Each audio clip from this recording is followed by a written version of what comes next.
Puji Tuhan, mari kita satukan hati untuk mendengarkan renungan online pada tengah minggu. Mari kita sebelumnya berdoa.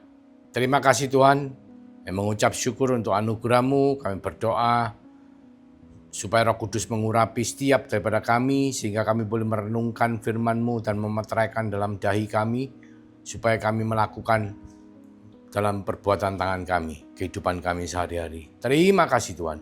Berkati, urapi setiap daripada kami. Di dalam nama Yesus, kami mengucap syukur, kami berdoa. Haleluya. Amin. Puji Tuhan, kita hari ini akan membahas mengenai kasih dan pengampunan. Tentunya kita semua tahu kita baru Paskah, dan pada momen-momen Paskah di mana kita mengingat betapa Tuhan telah begitu mengasihi setiap daripada kita. Seperti katakan Yohanes 3 ayat 16, begitu besar dia mengasihi dunia sehingga dia menurunkan anaknya yang tunggal, supaya barang siapa yang percaya beroleh keselamatan dan hidup kekal bersama-sama dengan Tuhan. Jadi Tuhan mengasihi setiap daripada kita, dan Tuhan ingin setiap daripada kita itu bertobat, saudara. Tapi semua kita tahu bahwa tidak semua dari kita itu mau bertobat. Banyak dari kita mendapat kesempatan untuk bertobat tapi tetap tidak mau bertobat, atau mungkin belum mau bertobat. Ya, karena segala sesuatu itu pasti ada waktunya. Nah, kasih Tuhan itu tak terbatas. Meskipun kita sering kali jatuh ke dalam dosa dan kita mungkin betul-betul melakukan hal yang sangat tidak berkenan, tetapi ketika kita mau untuk bertobat, maka Tuhan dengan begitu besar kasih-Nya, Dia akan tetap mengampuni kita. Dan itu ditunjukkan di atas kayu salib, saudara. Di atas kayu salib pun waktu Tuhan masih menderita, lagi menderita, setelah disiksa, dipaku, ya, dicambuk, dipaku, membawa pikul salib, ya, dan kehabisan darah yang begitu banyak, dia tetap mengatakan, salah satu dari 7 perkataan Tuhan di atas kayu salib, tetap mengatakan, ampunilah mereka, karena mereka tidak tahu apa yang mereka lakukan. Jadi bahkan kepada orang yang menganiaya Tuhan pun, Tuhan mau mengampuni. Jadi saudara dan saya harus sadar dan mengerti betapa besar kasih Tuhan atas kita semua, sehingga pengampunannya itu tidak akan bisa, Tuhan tidak akan bisa nolak anaknya yang datang untuk bertobat dan minta pengampunan. Kita akan membahas dari perikopnya anak hilang, ya. Sebetulnya kalau Indonesia perikop anak hilang, tapi kalau kita bahasa Inggris itu prodigal son. Prodigal son itu anak yang boros, ya, yang istilahnya tidak bisa ngelola keuangan dengan baik. Judul perikopnya itu, tapi ya isinya semua kita tahu, nanti sebentar kita akan membaca.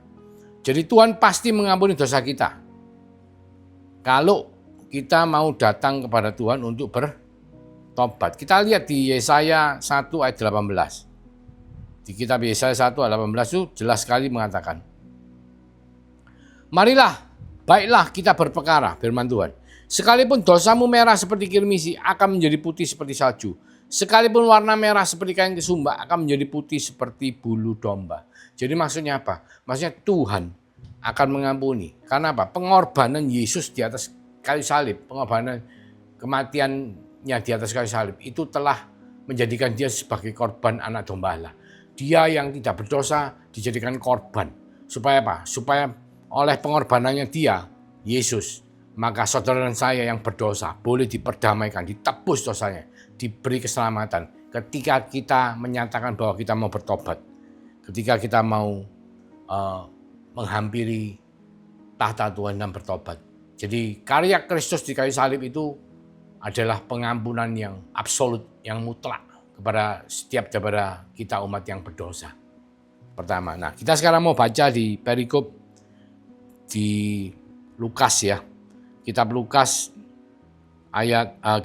pasal 15 mulai ayat 11, ya. Nah, dikatakan di perikop ini anak, statusnya anak yang hilang, ya. Anak, berarti status anak. Kita boleh istilahnya eksegesi atau bereksposisi bahwa anak itu berarti menunjukkan apa? Orang yang sudah bertobat. Orang yang sudah beriman asalnya, tapi dia lari keluar. Nah, kenapa dikatakan dosa? Ya, dosa itu dalam bahasa Yunani-nya itu artinya hamartia, saudara. Hamartia itu miss the target. Miss the target itu gambarannya seperti ini. Kalau saudara membidik, ya ada permainan yang pakai bullseye, pakai sasaran target di tengah, saudara membidik dengan panser ya, melempar gitu supaya apa? Supaya saudara kena pada sasaran. Tapi seringkali saudara luput dari sasaran. Sama seperti saudara pakai senapan atau pakai pistol atau pakai senjata, saudara membidik sasaran atau pakai panah. Tapi saudara luput. Nah, luput itu bahasa Yunani-nya hamartia atau dosa. Ya. Jadi saudara mainan dart, nah itu luput sasaran, itu namanya hamartia. Sama seperti saudara misalnya, saudara kita semua tahu bahwa kursi itu diciptakan untuk dipakai untuk sebagai tempat duduk, saudara. Untuk kursi kan dipakai untuk duduk. Tapi kadang-kadang kita pakai kursi untuk apa? Untuk naik, saudaraku. Naik ngambil barang di lemari yang tinggi. Atau untuk naik benerin lampu yang putus ya, kita ganti dopnya. Nah, itu adalah hamartia atau apa? Dosa. Miss the target. Jadi dia tuh kursi itu mestinya untuk duduk. Tapi kita pakai untuk anci-anci, istilahnya untuk naik, untuk ngambil barang di atas. Bahkan kadang-kadang kita pakai untuk mukul orang. Ya kalau ada maling datang, wah dipukul pakai kursi. Nah, itu namanya miss the target atau dosa. Nah, seringkali dalam kehidupan anak Tuhan, orang percaya, kita pun bisa miss the target. Tidak ada satupun dari kita yang sempurna. Memang pengorbanan Yesus sempurna. Dan ketika dia mengampuni dosa kita, saudara dan saya akan menjadi putih, ya. Yang katanya merah itu menjadi putih seperti salju. Putih bersih. Karena apa? Dosa kita telah diampuni. Jadi ketika kita menghampiri tahta kasih karunia di hadapan Allah Bapa, kita tuh ditutupi oleh pengorbanan Yesus, oleh darah Yesus. Maka kita yang merah seperti kirmis itu menjadi putih seperti salju. Menjadi tidak berdosa karena penebusannya. Tetapi selagi kita berjalan di dunia yang fana ini, di dunia sehari-hari kita, itu banyak dengan dosa yang terjadi. Dan itu membuat kita bisa menjadi hamartia atau miss the target. Keluar dari sasaran yang Tuhan kasih. Nah, kita mau cerita ya mengenai anak yang hilang. Perumpamaan anak yang hilang ini kita mulai dari ayat 11. Dikatakan seperti ini, Yesus berkata lagi, ada seorang mempunyai 2 anak laki-laki. Kata yang bungsu kepada ayahnya, Bapa, berikanlah kepadaku sebagian harta milik kita yang menjadi hakku. Lalu ayahnya membagi-bagikan harta kekayaan itu di antara mereka. Jadi anak ini pasti punya hak, ya, warisan. Itu logika hukum dimanapun ya. Jadi ketika anak ini merasa dia tuh, wah aku punya bagian. Tapi orang tuanya belum meninggal. Dia minta dad atau pap atau ya saya minta bagian saya. Jadi misal 100, bagiannya dia berapa? Diminta dulu. Padahal orang tuanya belum meninggal. Nah ini sesuatu yang tidak baik ya. Bahkan dikatakan durhaka. Beberapa orang ngomong durhaka, oh kamu mendoakan orang tuamu meninggal sehingga kamu minta warisan padahal orang tuamu belum meninggal. Ayat 13, beberapa hari kemudian anak bungsu itu menjual seluruh bagiannya itu lalu pergi ke negeri yang jauh. Di sana ia memboroskan harta miliknya itu dengan hidup berfoya-foya. Jadi anak yang bungsu ini dikatakan prodigal son itu yang boros, yang tidak bisa ngelola keuangan. Jadi dia memboroskan, menghabiskan dengan hidup berfoya-foya. Ayat 14, setelah dihabiskannya semuanya, timbullah bencana kelaparan dalam negeri itu dan ia pun mulai melarat. Ya, namanya sudah habis, saudara. Semua sudah habis, dia tidak punya apa-apa, dia melarat. Lalu dia bekerja, ayat 15. Dia pergi dan bekerja pada seorang majikan negeri itu. Orang itu menyuruhnya ke ladang untuk menjaga babinya. Disuruh jaga babi. Padahal kita semua tahu bahwa babi itu gambaran di Perjanjian Lama. Itu gambarannya najis. Ya, jadi laki ini disuruh melakukan pekerjaan yang najis. Lalu yang ingin mengisi perutnya dengan ampas yang menjadi makanan babi itu, tetapi tidak seorang pun yang memberikannya kepadanya. Bahkan ampas babi pun yang mungkin tidak ada harganya, itu dia tidak dikasih. Karena saking menderitanya, saking jeleknya kondisinya ya, sehingga seperti itu. Ayat 17, lalu ia menyadari, nah ini penting, ia menyadari keadaannya, katanya betapa banyaknya orang upahan Bapakku yang berlimpah-limpah makanannya, tetapi aku di sini mati kelaparan. Aku akan bangkit dan pergi kepada Bapakku dan berkata kepadanya, Bapa, aku telah berdosa terhadap surga dan terhadap Bapa. Aku tidak layak lagi disebut anak Bapa, jadikan aku sebagai salah seorang upahan Bapa. Nah ini menunjukkan apa? Satu, ketika kondisinya sudah buruk, ya puji Tuhan dia sadar, loh aku kok seperti ini. Nah setelah dia sadar, dia mau ngambil satu komitmen, kembali kepada bapaknya. Tapi konsep kembalinya keliru. Dia kan sebagai anak. Sebetulnya anak itu, kalau kita ngomong anak ya, sebagai genetik atau genetika kita tuh menurun. Jadi meskipun kita diputus hubungan sebagai anak dan ayah, tapi genetika kita tetap adalah anak, keturunan. Nggak bisa hilang. Tapi si bungsu ini malah ngomong, aku tak jadi hamba saja, jadi pegawainya bapaknya. Jadi ini mental yang keliru. Jadi ketika saudara dan saya jatuh dalam dosa, hamartia, terus kita mau kembali kepada Tuhan, jangan kita punya mental seperti anak bungsu, mental pegawai. Aku tak balik, enggak jadi anak tapi jadi pegawai. Enggak. Saudara kembali dengan utuh, penuh. Karena status saudara dan saya adalah anak-anak Bapa. Dan status itu tidak akan hilang, saudara. Karena sekali kita lahir menjadi anak, kita tetap anak sampai kapanpun. Itu. Dikatakan, aku akan bangkit dan pergi kepada bapakku. Jadi meninggalkan yang lama, ya. Setelah dia sadar yang lama tidak benar, ditinggalkan, terus balik kepada bapaknya. Aku telah berdosa terhadap sorga dan terhadap Bapa, katanya. Ya. 12. Aku tidak layak lagi disebut anak Bapa, jadikanlah aku sebagai salah seorang upahan Bapa. 20. Maka bangkitlah ia dan pergi kepada bapaknya. Ketika ia masih jauh, ayahnya telah melihatnya, lalu tergeraklah hatinya oleh belas kasihan. Ayahnya itu berlari mendapatkan dia, lalu merangkul dan mencium dia. Betapa kita bayangkan, saudara, kalau jadi orang tua. Kadang-kadang kita sebagai orang tua zaman sekarang ini serba sulit. Kita punya anak yang mungkin generasinya, perbedaan generasinya sangat besar sekali. Zaman sekarang sampai XY ya, generasi X, generasi Y, generasi Z ya.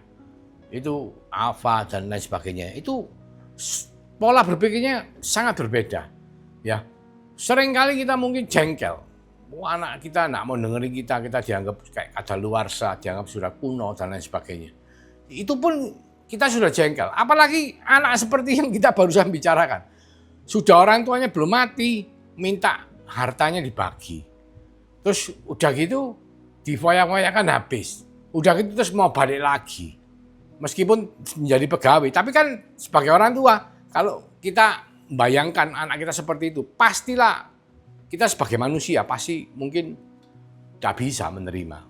Maksudnya ya bisa-bisa mungkin dengan mukanya cemberut, dengan jengkel. Wis, kamu tidak usah pola-pola. Nah, kita bisa mengatakan hal seperti sebagai manusia.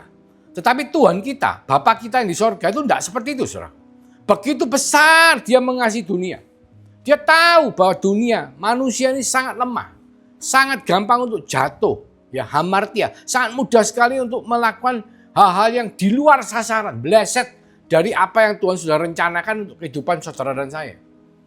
Tapi dia dengan tetap mengharapkan kapan anakku kembali. Dia bahkan menunggu, menanti-nanti. Dia rindu supaya setiap daripada saudara yang mendengar firman ini, ayo, di mana saudara? Kembali kepada Tuhan. Karena Tuhan rindu mendengarkan, menerima saudara apa adanya. Ya. Sebab apa? Yesus Kristus telah mati di atas kayu salib. Dan darahnya yang tercurah itu menebus semua perbuatan dosa kita, hamartia kita. Dan kita telah diperdamaikan dengan Allah Bapa. Sehingga kita dengan penuh keberanian, dengan iman kita, dengan pengorbanan Yesus, darah Yesus, maka kita menghampiri tatah kasih karunia Tuhan untuk memperoleh keselamatan, untuk memperoleh pendamaian, untuk memperoleh penebusan, untuk memperoleh hak-hak kita sebagai anak Allah. Itu penting, saudara. Ya. Dikatakan seperti ini, maka bangkitlah ia dan pergi kepada bapaknya. Ketika ia masih jauh, ayahnya telah melihatnya, lalu tergeraklah hatinya oleh belas kasihan. Ayahnya itu berlari mendapatkan dia, lalu merangkul dan mencium dia. Jadi bukan anaknya saja menghampiri orang tuanya, tapi orang tuanya itu yang lari menghampiri. Jadi Bapak itu rindu untuk menjamah saudara dan saya. Dimanapun posisi kita sekarang, apapun yang sedang terjadi dalam kehidupan kita, Tuhan rindu untuk melawat, untuk menjamah saudara, supaya saudara kembali kepada Tuhan. Ya, ayat 21 katakan, kata anak itu kepadanya, Bapa, aku telah berdosa terhadap sorga dan terhadap Bapa, dan aku tidak layak lagi disebutkan anak Bapa. Tapi ayah itu berkata kepada hamba-hambanya, lekaslah bawa kemari jubah yang terbaik, pakaikanlah itu kepadanya, dan kenakanlah cincin pada jarinya dan sepatu pada kakinya. Dan ambillah anak lembu tambun itu, sembelilah dia, dan marilah kita makan dan bersukacita. Sebab anakku ini telah mati dan menjadi hidup kembali, ia telah hilang dan ia didapat kembali. Maka mulailah mereka bersukaria. Haleluya, puji Tuhan ya.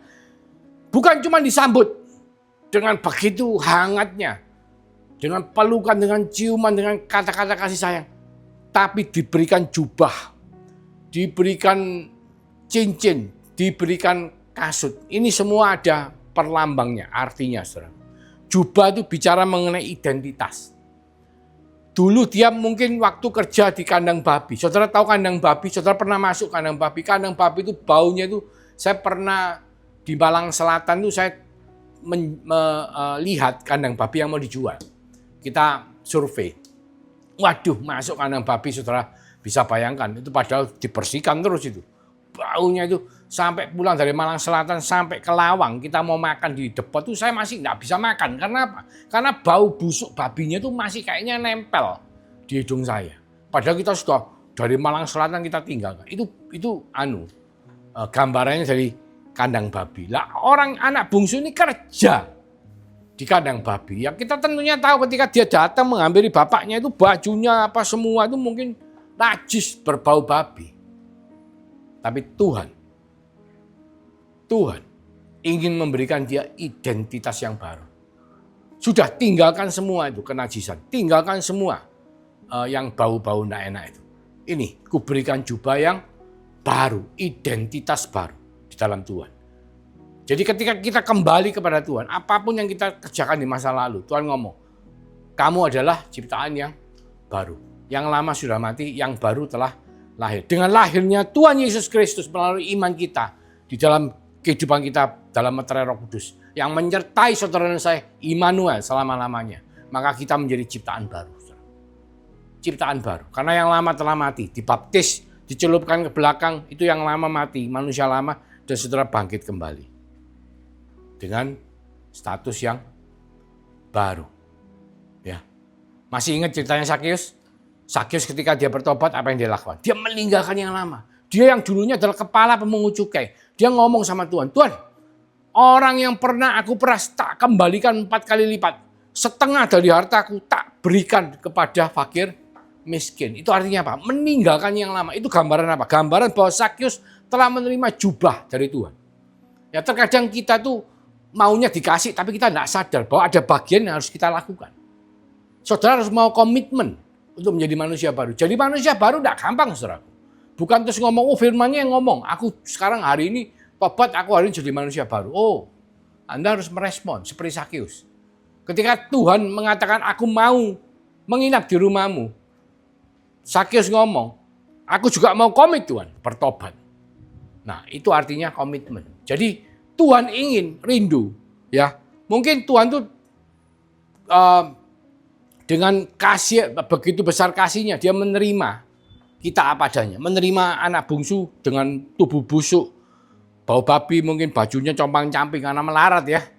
Dirangkul, dicium. Tapi dia dengan kasihnya juga tidak akan membiarkan si bungsu itu atau saudara dan saya menjadi tetap seperti keadaan dulu. Dia, ayo lepas jubahmu yang lama, kasih jubah yang baru, kasih identitas yang baru.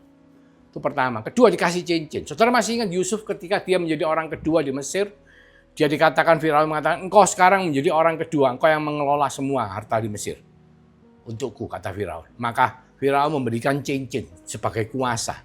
Cincin ini kalau kita zaman kerajaan yang mungkin kita lihat sejarah Cina, sejarah di luar negeri ini perlambang kekuasaan. Kadang-kadang buat stempel untuk ngecap perintahnya, raja.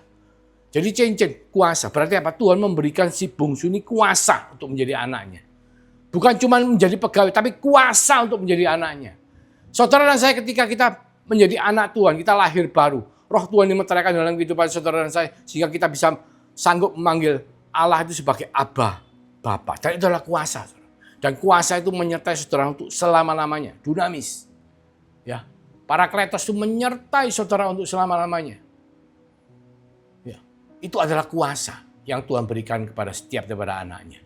Dan jelas sekali dikatakan ketika engkau bertobat, engkau kembali kepadaku, maka engkau akan menerima kuasa. Pertama, engkau menerima identitas baru, kedua, engkau menerima kuasa. Ya, meskipun engkau belum menjadi anak pun, engkau akan dijadikan anak, engkau akan diberi identitas baru, engkau akan diberi kuasa. Dan yang ketiga, diberi juga kasut.